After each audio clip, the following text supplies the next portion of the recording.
Dawn found single mother Dieuhan in the forest. Hello, everyone. Today we continue following the emotional and turbulent journey called Tracing the Roots, where every step is a choice, every decision a turn of fate, and every person crossing Dieuhan's path leaves behind an unforgettable mark, quiet but profound, silent yet persistent. That is the story of Dana, a quiet man who never once voiced his feelings, yet whose heart has always genuinely and steadfastly cared for Dieuhan and her child. That morning, after an emotional conversation, Dawn learned that Dieuhan had decided to leave her hometown for the city, to search for her biological parents, people she had never met. He didn't say much. He simply wheeled out his motorbike and quietly took Han and her child to the main road, where a makeshift bus stop stood, serviced only by a few last buses each day. The red dirt road was dry and dusty, the wind sharp and stinging, but the three of them walked together slowly, as if reluctant to end this final stretch of their time together. When they arrived, Dan parked his bike along the roadside and helped Han with her luggage. No one said much, but their hearts were heavy with unspoken words and unread glances. The last bus of the day was preparing to depart. Han looked at Dan, eyes red, but still trying to smile. Dan gave a slight nod. His throat tightened. His heart felt like something had just been taken from it. As Han stepped onto the bus, she turned back one last time to look, and Dan stood there, watching the bus slowly roll away, until all that was left was a small black dot fading into the horizon. That night, as he returned to his empty house, everything felt hollow. Don sat in a corner staring at a picture of Han and little Tom on his phone. He missed her, a deep, aching kind of missing, and a helpless one. He knew Han was chasing something huge and meaningful, but he also knew the city was not like the countryside. It was cold, complex, and full of traps that a fragile woman with a small child would struggle to survive. And so Don could no longer sit still. The very next morning, before the sun had fully risen, when the faint light of dawn was just beginning to slip through the thatched rooftops, Dan was already awake. He said nothing to anyone. Silently, he packed a few old clothes, a raincoat, some basic survival items, and the little bit of savings he had carefully hidden away. His worn-out backpack was strapped tightly to the back seat of his motorbike, the same faithful companion that had carried him through seasons of harvest, floods, and fields blooming with wildflowers. Today, it would travel farther than it ever had. Dan didn't know how long the journey would take, or how many stops he'd have to make. The only thing he was certain of was this: he had to find Han as soon as possible, before she got completely lost in that unfamiliar city. The motorbike rolled out of the village, down the red dirt path he'd taken countless times. Before long, the silhouette of the town emerged faintly on the horizon. The golden light of dusk fell on rooftops and telephone poles, stretching long shadows across the empty streets. Don stopped at a small roadside eatery beside the main road.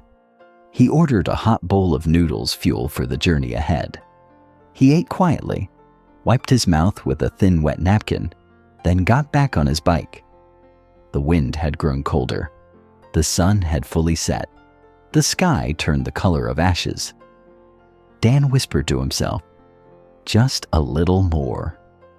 It's getting dark." He drove under the dim glow of streetlights. The sound of the engine echoed steadily into the night, just him and the endless road ahead. At a small convenience shop by the highway, he stopped to buy a bottle of water and sat briefly under the eaves to rest. After a few minutes, Dan got back on the bike, but now, night had truly fallen. The sky threatened rain. He knew he couldn't ride through the night. His body was growing weary. So he turned down a narrow path, deep into a sparse forest on the edge of the town. There, he unpacked a small tent he had prepared beforehand. He pitched it quickly, just enough space for one person to curl up inside. Lying there in the dark, Dan looked up at the patch of night sky dotted with stars through the thin tent fabric. He thought of Han, of Tom. He wondered, where is she right now? Is she safe? Has someone helped her? Or has the city already swallowed her whole? Then he told himself, I must find her, even if I have to travel hundreds more kilometers, even if I have to ask every single person, in every alley, on every street. The next morning. Early the next morning, the mist had not yet lifted, and the ground was still damp from a gloomy night. Today, Don was filled with resolve he had to reach the city before nightfall. And if luck was on his side, he believed he might find Han and her child somewhere among the hurried crowd where reunions often happened when least expected. His motorbike roared to life. Heavy, but steady.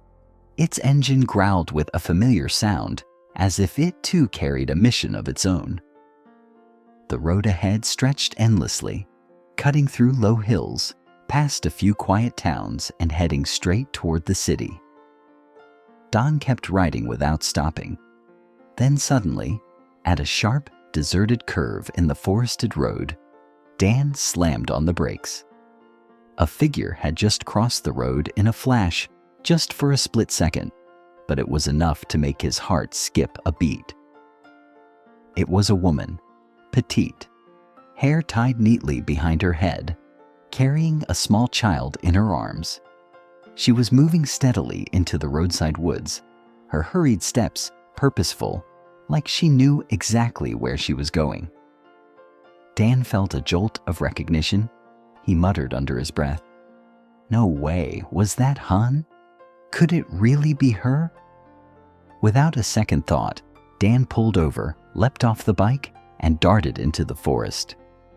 He ran, shouting at the top of his lungs, "Han, it's me! Han, wait, it's Dan!"